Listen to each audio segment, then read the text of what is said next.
on my little note here something I wanted to talk about, and we're leading to it, so I want to just get to it. It's being honest in a session. Yeah. Because I think something about a lot of your work that I really admire is everything in your records, whether they're the slow emotional songs or the more upbeat things or the really bopping records, is everything feels really honest, and that it sounds like you put a bunch of time into everything. And what's some advice, or what are things that you do when you're working with artists? How do you balance not upsetting someone and telling them what you think honestly, where you're like, oh, I don't like how you sing that, how do you find that balance? Well, I don't know. I mean, in terms of actual like getting someone to perform a certain way, like, right. I don't think about that too much. I almost find if you can just like, and I say this now being lucky enough to like work with people who right. are great singers and great performers and know the difference between a good take and a bad take. Yeah. So like I will be different in a different session. Right. It's rare though that I have to work with the singer that like needs a lot. Yeah. It's more like, okay, how do I just create the most comfortable environment for this person to perform their best? And sometimes that's as simple as like what their headphone mix is. Yep. And like maybe you're hearing bad take after bad take, or like tuning issues or whatever. And sometimes it's as simple as that. Yeah. Or just like, sometimes someone's not singing well, tell them they're doing great. I like working with artists where like their art is their life and their life is their art, and it's like very, very important to them. So like that person's not going to share that part of themselves with you again. Right. If you've made them feel at all like it's not the right space for them. Yeah.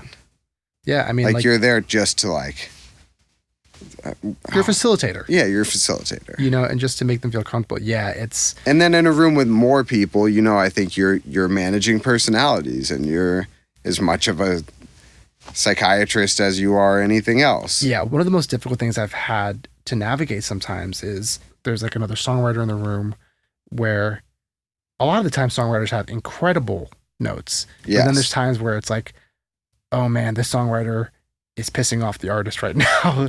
Yeah. With their good advice, but they're not saying it in the best way. Has that ever happened to you? Sure. Or where they're just in the way and it's just not working. I mean, that happens in writing sessions too, where it's like, two people are just like, we're here, and like the other person, you're just not matching up taste wise. Right. So I don't know. I mean, some of those, they're tough. Some of those days are just tough and awkward, and that's what they are. But like, I don't know. I've found like power in just being honest in those situations and being the person who will communicate and say like, even if I maybe send the writer a text or something and be like, hey, just give us a minute. Like, just give a minute. Like, I think she's getting thrown off a little bit or whatever. And I think that's like, why waste anyone's time? Yeah. That's a great way to do it. Like sending the text to them. Dave Pensato told me a long time ago. He was like, I think I had asked him like, well, how do you like, what do you do? Like, how do you be like critical of someone? And he's like, don't think of it as being critical of someone. Think of it as you trying to like make a better life for them and their future families. Yep. And I was like, okay, cool. So I'm trying to help them. Yeah.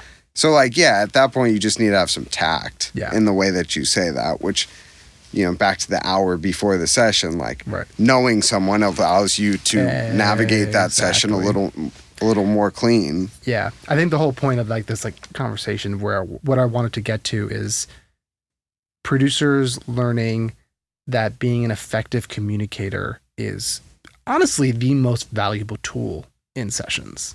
You're in charge of the room. You're the coach. You're the back office. Like you got to figure it out. And every day's different. Like truly. And I think in life, I'm kind of able to get along with pretty much anyone. Yeah. Like, and I think that helps. But I'm also like, particularly in music, I'm very picky. Like I know what my taste is. Like I know when I like it and I know when I don't, and my face can't lie. Yep. Like I got that from my mom. Like someone will say something, oh, what do you think? Sorry, I already said it with my face. I'm such a horrible liar. Yeah. And I can't do it. And like, so now I just don't for the most part. I'll be like, yeah. It's like, I think you can do a little better. Yeah. Yeah. I think it's honestly and a lot of times you see like relief in the room. People like, Probably couldn't we? Oh, dude, so often. I'm very happy I turned into this guy because at first I really shut it off. But being the person in the room to be like, maybe we start a new one, guys. I don't know if this thing is happening. 100%. And everyone, like you said, having that immediate relief, like, thank fucking God. Well, I think we have more on the line, though, because it's like, I'm looking at it like, okay, I have today and potentially 2 more days to turn the song around if I really want to get it right. Sometimes it's quicker, sometimes longer, whatever. But I'm like, I don't want to work on that song. Yeah.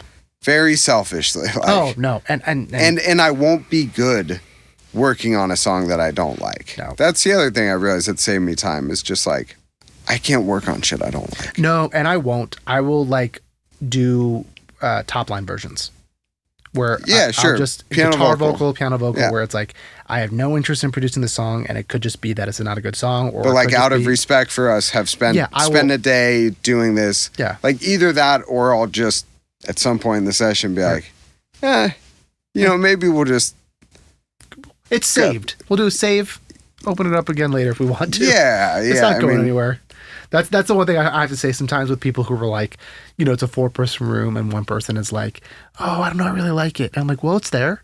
We can always go back to it. Totally. We have our voice memos. We have the track. I don't delete anything. I promise you.